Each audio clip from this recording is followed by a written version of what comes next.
No Expondo as Escrituras de hoje, eu quero tratar com você sobre um dos assuntos mais importantes da Bíblia, que é salvação, mérito ou graça.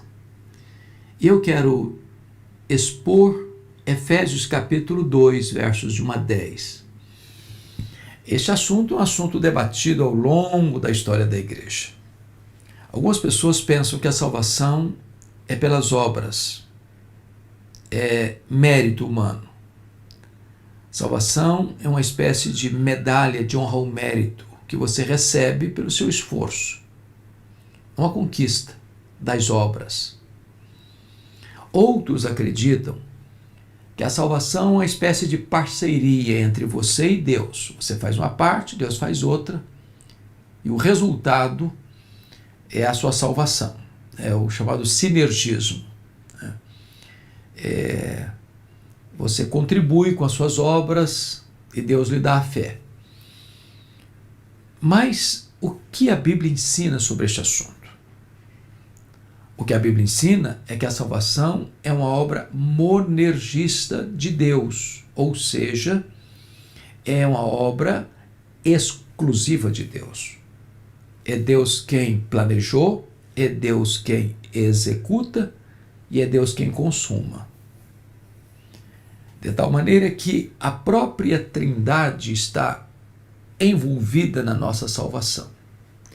Efésios capítulo 1, Paulo diz que o Pai planejou, o Filho executou e o Espírito Santo aplicou a redenção.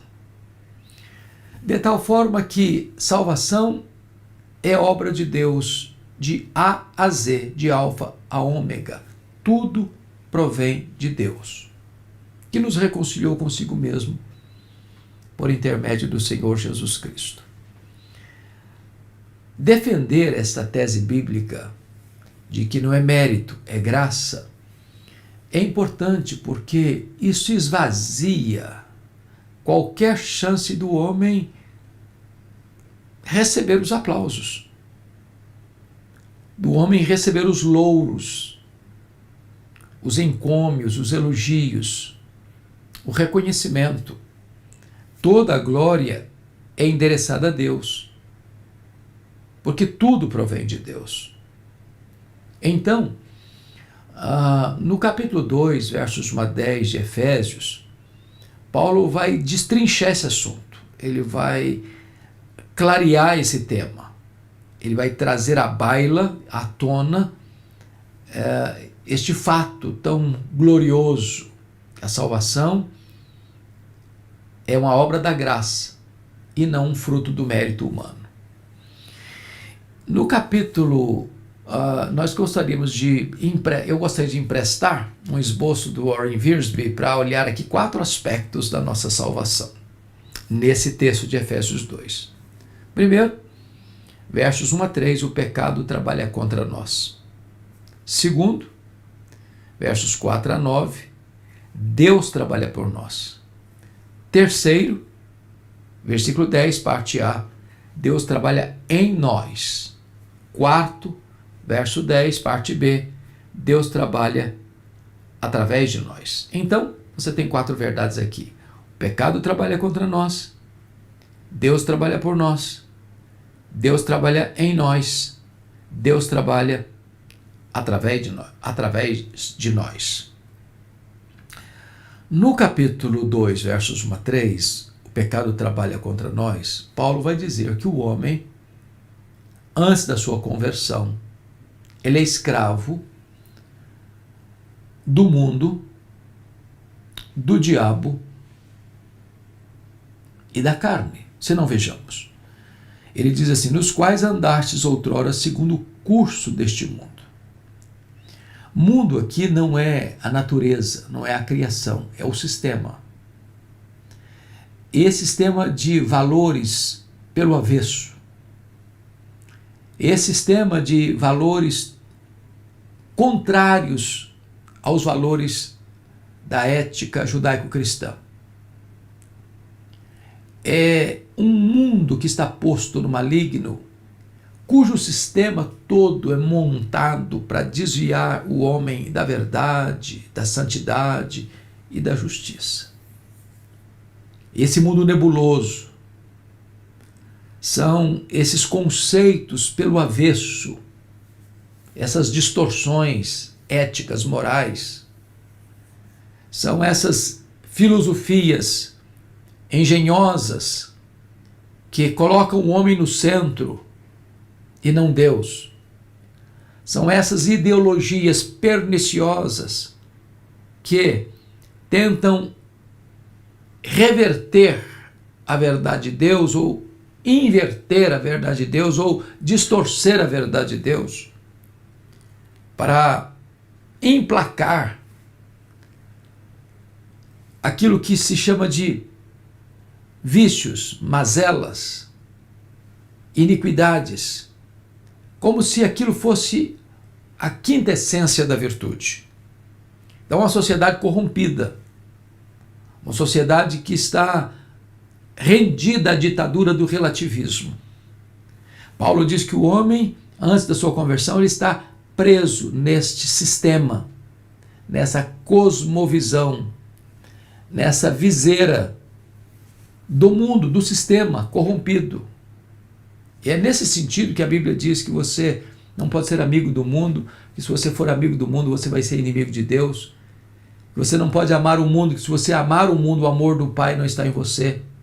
E que Paulo diz, não vos conformeis com este mundo, com este século. Mas em segundo lugar, o homem, ele é escravo do diabo, segundo o príncipe da potestade do ar, do espírito que agora atua nos filhos da desobediência. O diabo não é um ser mítico, não é uma lenda, não é uma quimera. Ele é um ser real, um anjo caído, que tem ao seu redor os demônios, seres malignos, perversos, assassinos, mentirosos. O diabo é ladrão, é o pai da mentira. Ele é destruidor, ele é enganador. Ele veio para roubar, matar, destruir. E ele está nos bastidores agindo, promovendo falsas doutrinas, instilando violência, promiscuidade. O texto diz que ele atua nos filhos da desobediência. A Bíblia fala que o diabo tem uma casa, ele guarda em segurança todos os seus bens, são vidas que ainda não foram convertidas. Que ele tem um poder, a potestade de Satanás, o império das trevas. Então a conversão é arrancar o homem desse controle, desse domínio, desse espírito que agora atua nos filhos da desobediência. O homem é escravo do mundo, o homem é escravo do diabo. Mas em terceiro lugar, Paulo diz que o homem é escravo da carne, entre os quais todos nós andamos outrora, segundo as inclinações da nossa carne, fazendo a vontade da carne dos pensamentos. Ou seja, a carne não é o nosso corpo, matéria. Carne tem um elemento moral. É a nossa natureza caída, é a inclinação da nossa natureza para o mal. A Bíblia diz que em pecado me concebeu minha mãe, diz Davi, que o homem se desvia desde a sua concepção.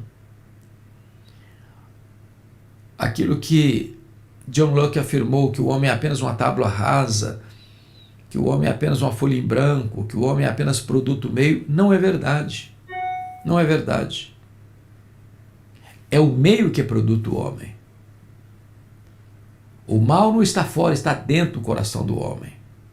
Se você pegasse um bebê que acabou de nascer, transportasse esse bebê para um local sem qualquer influência externa, pode ter certeza, ele corromperia o ambiente. Na medida que fosse crescendo. Porque o mal não está fora, está dentro. Alguém diz assim, uma pessoa de bem não deve entrar na política porque a política corrompe. O poder corrompe. Não, não é o poder que corrompe. O poder revela os corrompidos. O mal está dentro. Então o homem triplicemente ele está com o pescoço na coleira, na coleira do pecado, porque ele é escravo do mundo, ele é escravo do diabo, ele é escravo da carne. Não é apenas desobediente, o homem também é depravado, porque o texto diz que ele anda segundo o curso deste mundo e anda segundo as inclinações da sua carne e do seu pensamento, ou seja, toda a inclinação do seu ser é para o mal. Talvez nem todos os seres humanos se corrompem num grau absoluto, né? Um mentiroso inveterado, um promíscuo inveterado, um assassino inveterado, um ladrão inveterado, mas dentro do homem está toda a potencialidade para o mal. Não for a graça restringidora de Deus e todos pisariam fundo no acelerador rumo ao abismo. Mas mais do que isso, desobediente e depravado, o homem está condenado. Éramos, por natureza, filhos da ira. A ideia de que Deus é um ser amorfo ou sem sentimentos, de que Deus não se ira, não é o que a Bíblia ensina. Algumas pessoas querem um Deus à sua imagem. Não, meu Deus é amor, meu Deus não se ira. Mas a Bíblia diz que Deus está irado todos os dias. Só que a ira de Deus não é caprichosa, não é pecaminosa. A ira de Deus é a sua santa repulsa àquilo que é pecaminoso e errado. Deus não seria perfeito, moralmente perfeito, se ele reagisse da mesma maneira ao mal e ao bem, à virtude e ao vício, à verdade e à mentira, à pureza e à impureza. Essa resistência natural de Deus ao mal chama-se a ira de Deus. O homem está debaixo da ira de Deus, até que ele seja convertido, salvo, alcançado pela graça. Paulo fecha esse assunto, quando o pecado trabalha contra nós, dizendo que Deus nos deu vida estando nós mortos nos nossos delitos e pecados. A palavra mortos aqui é necros, de onde vem necrotério, vem morte mesmo. Quando a Bíblia fala de morte, ela fala de 3 mortes diferentes. Tem a morte espiritual, a morte física e a morte eterna. Quando o homem pecou lá no Éden e toda a raça humana caiu em Adão, aconteceu ali a morte espiritual. O homem foi afastado de Deus, porque morte significa separação. Foi afastado de Deus. Os nossos pecados fazem separação entre nós e o nosso Deus. Como consequência da morte espiritual vem a morte física. O salário do pecado é a morte. O homem nasce, cresce, envelhece, morre. A morte eterna é a separação para sempre de Deus. Irreversível. Se o homem morrer sem Cristo, a Bíblia diz que ao homem está ordenado morrer uma só vez, vindo depois disso o juízo. Não tem mais chance para ele. Então o estado em que o homem está é de morte. Um morto não deseja, um morto não sente, um morto não fala, um morto não age, um morto não reage. Ou ele é ressuscitado, ou ele permanece morto. Paulo usa essa linguagem para mostrar uma coisa. A salvação é uma obra de Deus, ou então não seria possível. Porque o homem jamais busca Deus por si mesmo. Quando o homem busca Deus é porque o próprio Deus já operou nele tanto querer quanto realizar. É Deus quem deu arrependimento para a vida. É Deus quem dá a fé salvadora. É Deus quem regenera. É Deus quem santifica. É Deus quem justifica. É Deus quem glorifica. A salvação é uma obra completa de Deus do começo ao fim. Então, o pecado primeiro trabalha contra nós. Mas o segundo ponto é que Deus trabalha por nós. Versículos 4 a 9. E Paulo começa o verso 4 com uma palavrinha milagrosa da língua portuguesa que nós chamamos de conjunção adversativa. Mas, porém, entretanto, todavia. Em virtude dessa situação dramática do homem estar prisioneiro do mundo, do diabo, da carne, ser depravado e condenado, diz o texto, estando ele morto nos seus delitos, mas Deus nos deu vida. por causa do seu grande amor, sendo rico em misericórdia, e por causa do grande amor com que nos amou, estando nós mortos, nos nossos delitos, nos deu vida, juntamente com Cristo, pela graça sois salvos. Em outras palavras, Deus não amou você porque viu em você virtudes em você para amar você. A causa do amor de Deus por você, por mim, não está em nós, mas nele. Deus nos amou quando nós éramos fracos, ímpios, pecadores e inimigos. É a misericórdia de Deus. Misericórdia significa lançar o coração na miséria do outro. Deus lançou o seu coração na nossa miséria e Ele nos amou, apesar de nós. Não havia nada de belo em nós, nada de santo, justo, puro, verdadeiro em nós. Ele nos amou nessa condição que estávamos. Ele ama com amor incondicional. A Bíblia diz que Deus prova o seu próprio amor para conosco pelo fato de ter Cristo morrido por nós, sendo nós ainda pecadores. Que coisa maravilhosa é o amor de Deus. Estávamos mortos, Ele nos deu vida. E Paulo vai dizer no verso 6, e juntamente com Ele nos ressuscitou e nos fez assentar nos lugares celestiais em Cristo Jesus. Então não só nos deu vida, não só nos ressuscitou, mas nos fez assentar nas regiões celestes. Lugar de honra, acima de todo o principado e potestade. Ele nos elevou, Ele nos exaltou, Ele nos colocou acima de principados e potestades. Para quê? Para mostrar quão bom nós somos, quão virtuosos nós somos, quão merecedores nós somos, quão digno de honra e glória nós somos? Não. O verso 7 explica: para mostrar nos séculos vindouros a suprema riqueza da sua graça em bondade para conosco em Cristo Jesus. Ou seja, você é uma espécie de troféu da graça de Deus. Quando olharem para você, anjos e homens, só vão chegar a uma conclusão: você não merecia, mas foi salvo pela graça. É a graça de Deus o grande troféu, e você é esse troféu da graça de Deus. De tal forma que toda honra, toda glória, toda exaltação, todo louvor não vem para você, mas sobe para Deus, o autor e o consumador da sua salvação. Jesus, o autor e o consumador da sua fé.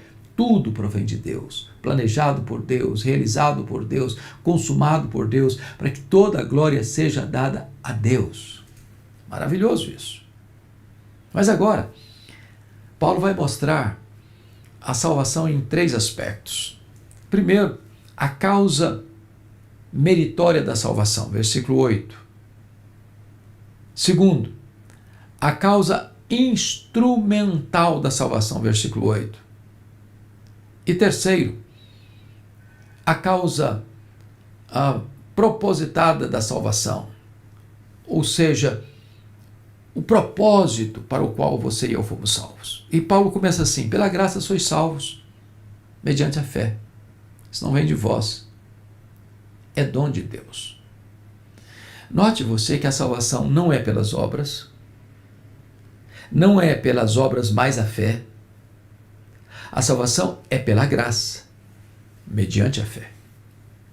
De tal maneira que a causa da salvação não é a sua fé. Você não é salvo porque você tem fé. Você e eu somos salvos por causa da obra de Cristo na cruz por nós. Apropriamo-nos dessa salvação pela fé. Mas a causa meritória é o sacrifício de Cristo. Eu não mereço essa salvação, mas eu preciso dela. Me permita ilustrar isso para você entender melhor.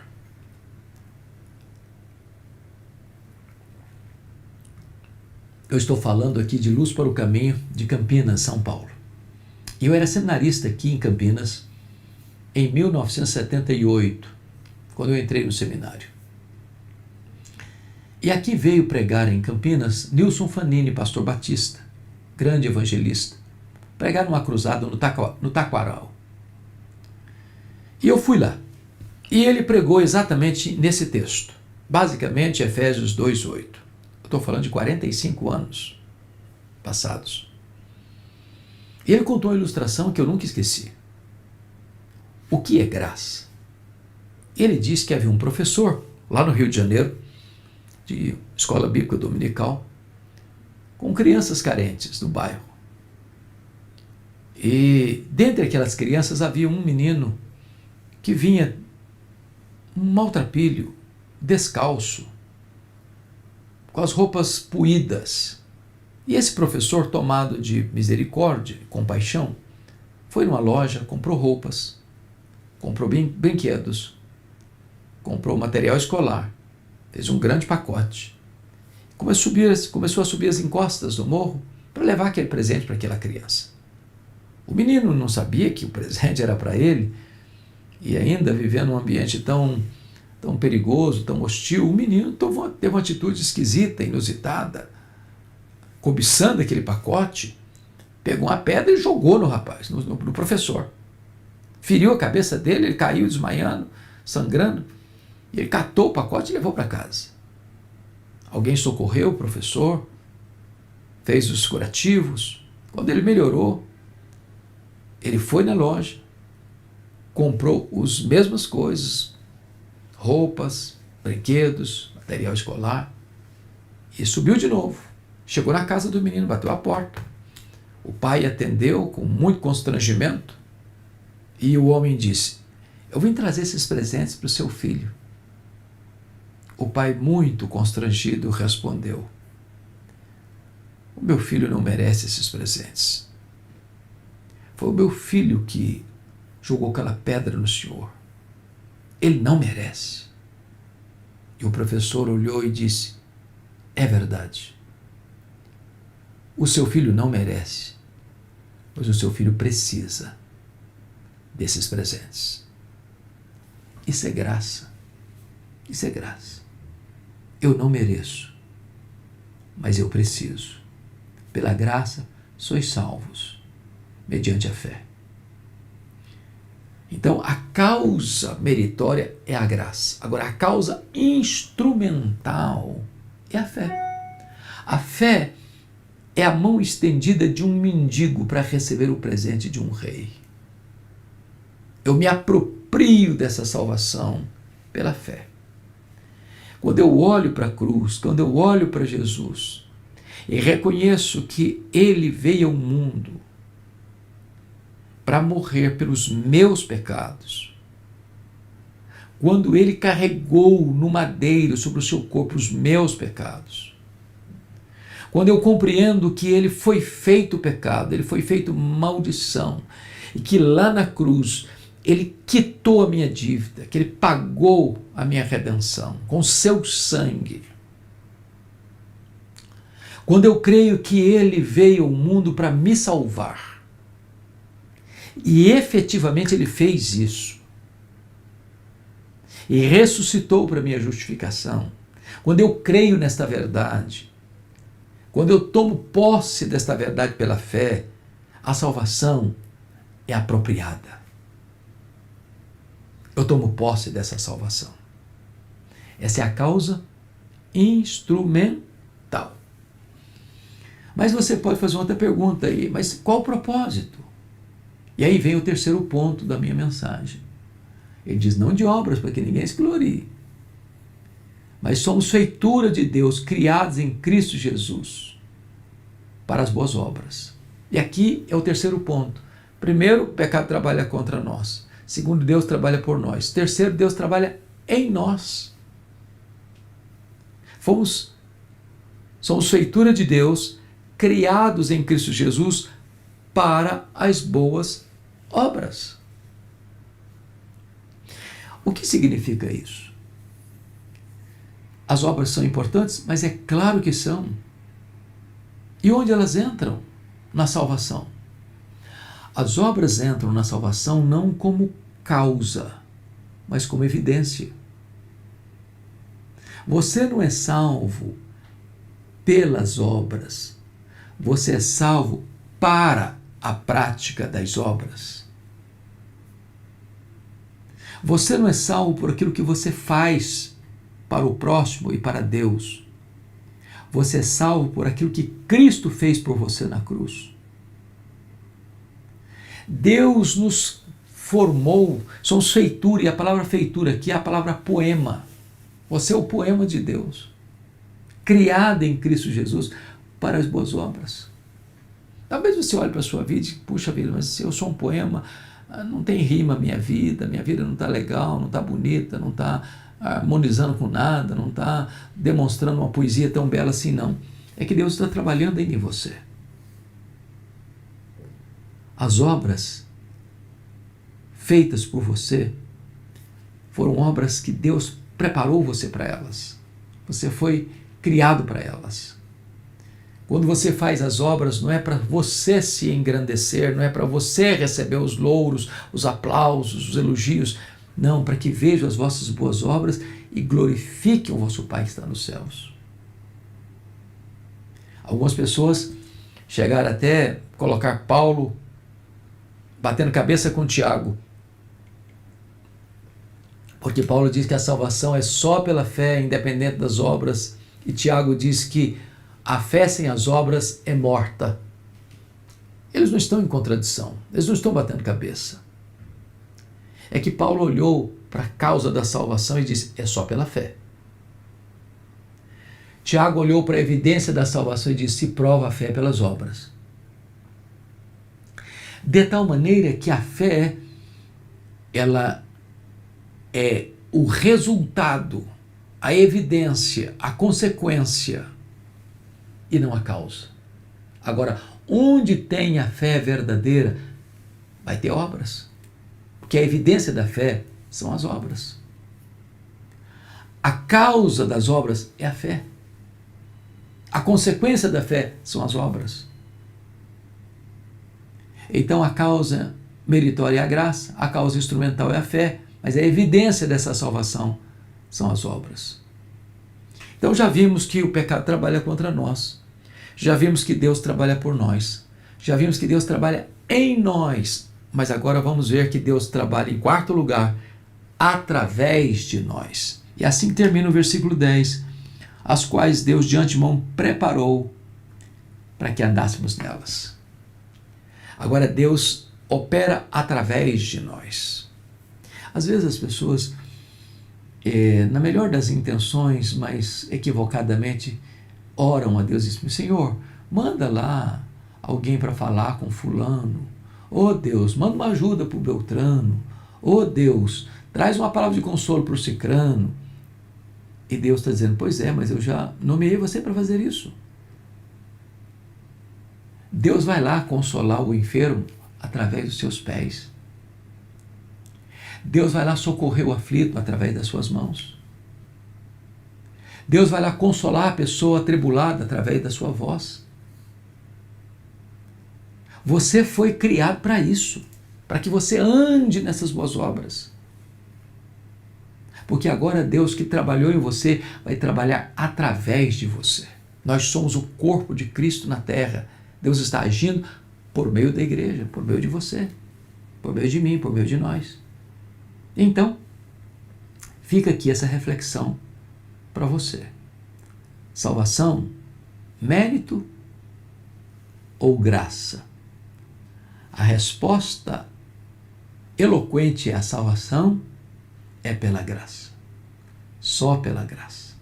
Ninguém vai chegar no céu, peito estufado, diz, eu vim receber a minha medalha de honra ou mérito. Eu vim receber o troféu porque eu fiz por onde. Eu mereci. Eu cheguei aqui, eu quero receber agora o que eu tenho direito. Não, não, absolutamente não. Todos que entrarão no céu entrarão conscientes que foi só pela graça. Só pela graça. Só pela graça. Deus abençoe sua vida.